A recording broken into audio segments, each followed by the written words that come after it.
சிறகடிக்க ஆசை சீரியல் இன்னைக்கான எபிசோடில் வித்யா வந்து நம்ம ரோஹிணியோட வீட்டுக்கு வந்திருப்பாங்க.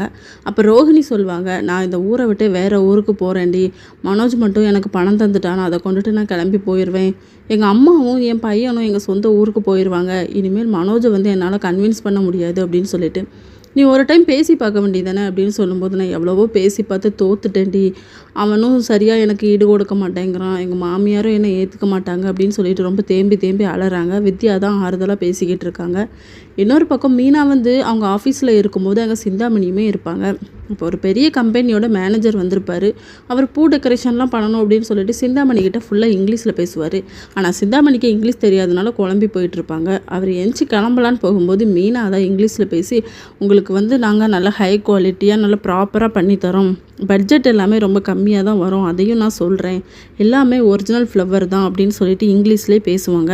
அவருக்கும் ரொம்ப பிடிச்சி போய், நான் அங்கே போய் கால் பண்ணி சொல்கிறேம்மா அப்படின்னு சொல்லிட்டு கிளம்பிடுறாரு. இது வந்து சிந்தாமணிக்கு பிடிக்கல, முறைச்சிக்கிட்டே தான் போவாங்க.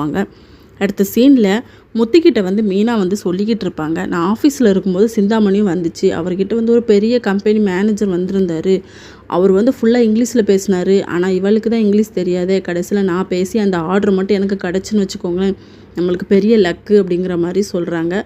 முத்துக்கு செம ஹாப்பி. இதோட இன்னைக்கான எபிசோட் முடியுது.